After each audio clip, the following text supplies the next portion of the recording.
And we are live. Livio. This is, a couple of minutes. Let a huge fan base become aware that we're transmitting live and congregate. We have a huge fan base? We do. We are, we are beloved. We are an institution. No, I was unaware.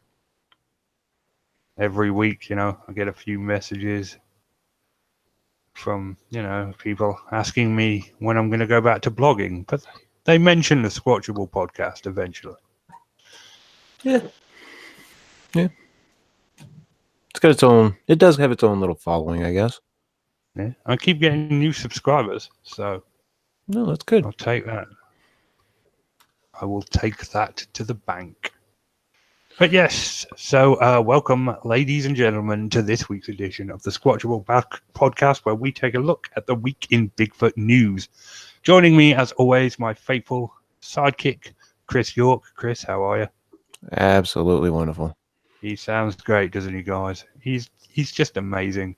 And if you like the 40-year slip and power breakdown, you may enjoy the badly drawn adventures of two Bigfoot. Head out on over to Bigfooting with Keith N Collin on Facebook.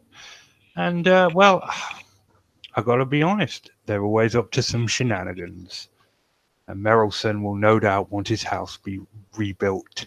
Without further ado, I am your host, Richard Allen, and let's just get on with it. Our first story is an expedition.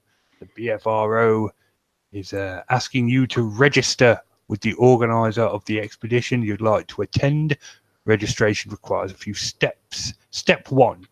You must read through the registration info and the frequently asked questions fact page. Just realized I haven't mentioned the expedition and we're talking about. That is a great start to this. It's the BFRO North Georgia Spring, May 23rd to May 26th, all day. It's a camp out and expedition.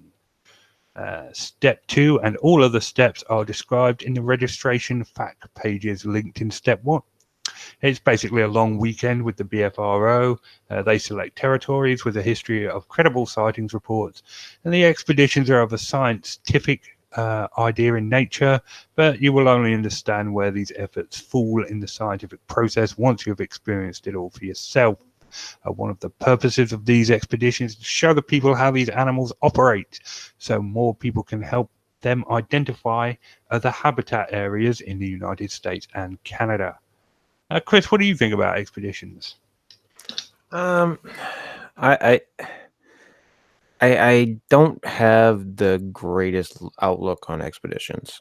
I mean, I'd like to see decent ones, and I'm not saying that this isn't one. I have a problem with paid expeditions.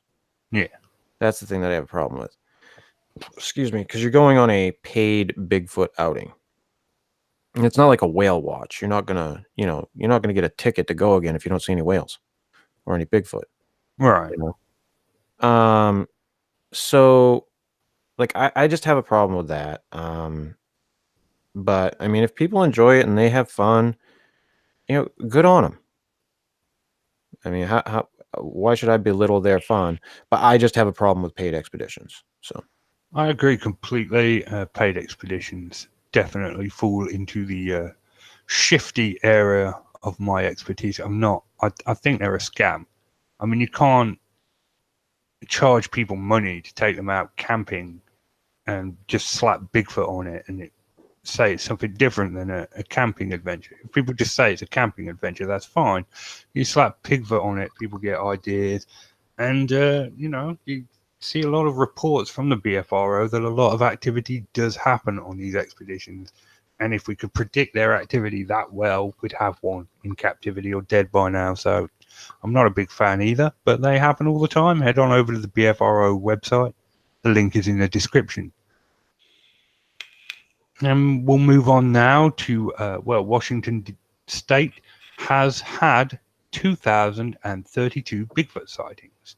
Apparently, Washington is the right place for Bigfoot hunters. The mythical creature has been seen often and all over the state, including around Chula. The Travel Channel ranked Washington as the #1 state for Bigfoot sightings. The Bigfoot Field Research Organization, which we sure is something like NASA gathered the sighting information and the Travel Channel compiled a list. Washington has seen 2,032 sightings, which is the world's most active region of Sasquatch activity. There are even areas that are popular for Bigfoot hunters, including the Blue Mountains, Okanogan County, and Ape Canyon.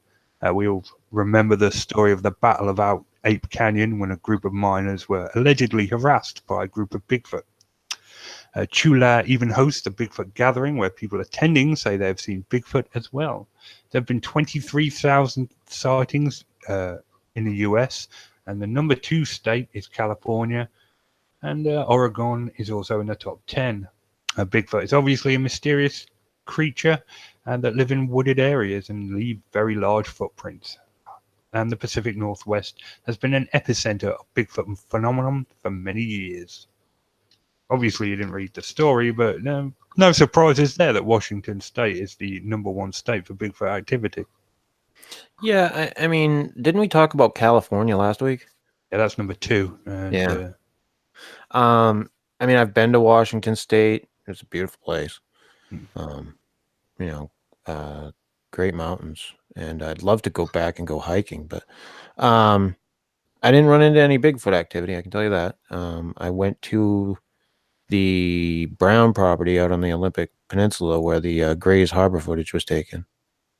And you know, I like I said, I didn't run into anything. It is a very beautiful state with a lot of vast forest. But you know, people seem to see a lot of Bigfoot up there, allegedly.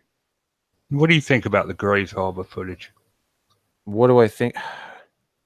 I got mixed feelings about the Grays Harbor thermal footage. Steve, you know, my co-host on the 40 and Slip, has always been of the school that it's a cow. Or a couple of cows or something like that. But I've been there, and looking at the thermal, that thing doesn't look like it's out in the field. It looks like it's right there on that. There's like an embankment, and it drops down into the field. Right. Where that was in the thermal, to me, it looks like that thing is standing on the incline coming up. But it's a very strange piece of footage.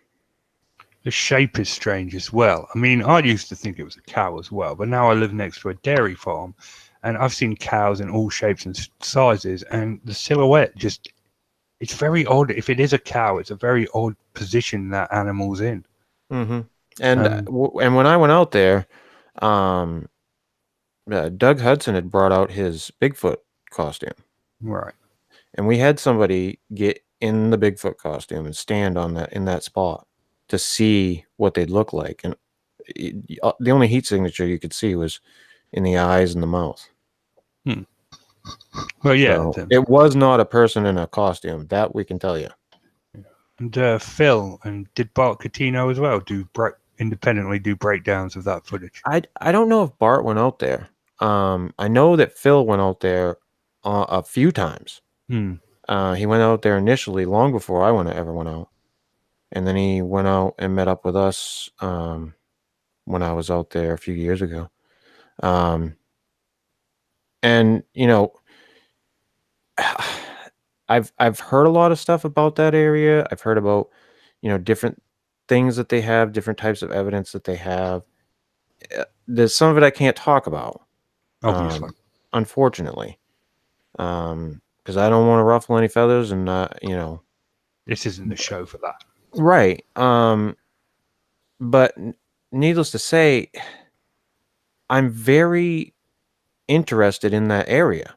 Like it's really funky stuff going on out there. But most of what we encountered was just coyotes and, you know, just your normal run-of-the-mill stuff. So, well, Washington State is the place for that kind of activity, apparently. mm-hmm. Moving on to a bit of an Interesting article. It's definitely a skeptical point of view. It's Bigfoot in the mouth, Yeti, another Himalayan blunder. Only proves how cryptozoology is thriving. Um, as if there are not enough real-life oddballs, freaks, and other anthropomorphous aberrations on this planet, humankind often talks up undiscovered neo-mythical creatures still lurking in high mountains, deep waters, and far-out space. Recently, the Indian Army put Bigfoot in its mouth by claiming that its mountaineering expedition team has sighted mysterious footprints of the mythical beast Yeti, also known as the abominable snowman. How one concludes it as abominable or obnoxious is questionable, since no one has met the creature, which could only well be cuddlesome but shy if it really exists. Another in the eye roll category is a claim by Oxford's Oriental Institute instructor Dr. Young Hai Chi that aliens are breeding with humans to produce a new hybrid. Not much has been heard lately about Nessie, the Loch Ness Monster, or the Ogopogo, the Canadian sea monster. I absolutely adore that name. But stand up for the updates on these and any other creatures such as the Muki Membe and Chupacabra. The Latino. Oh, no, don't stand by for updates on the Chupacabra. Okay, the Chupacabra is a lame cryptid. No. The term for the subculture that aims to prove the existence of such entities is cryptozoology, and the creature and critters it engenders are called cryptids. Because the subculture forsakes scientific methods and relies more on inauthentic sightings, dodgy pictures, rumor, and hyperbole, the academic world considers it pseudoscience. Much of its output is derived from mythology and folklore. Considering that PAL has merrily milking the abominable snowman industry by issuing licenses for Yeti spotting and hunting, it was cruel of them to so publicly needle New Delhi, the rebuke doubtless accompanied by the unspoken taunt of it being a case of so near Yeti so far. Hopefully, the mighty Indian Army has learned its salutary lesson from its Himalayan blunder and will not yak back with "you ain't seen nothing Yeti." One should draw a line between guarding one's borders and going on a fishing or Yeti expedition. So there we are. It's a bit of a skeptical look at things. I will not encourage any of my listeners to look for the Chupacabra. But apart from that, good things. Chris, your thoughts? Was this in response to like the whole Yeti thing that just was recently happened? Yeah, most of the Bigfoot news is that Travel Channel show and that Yeti thing that happened, and it's just been fallout from that. This was Yeah.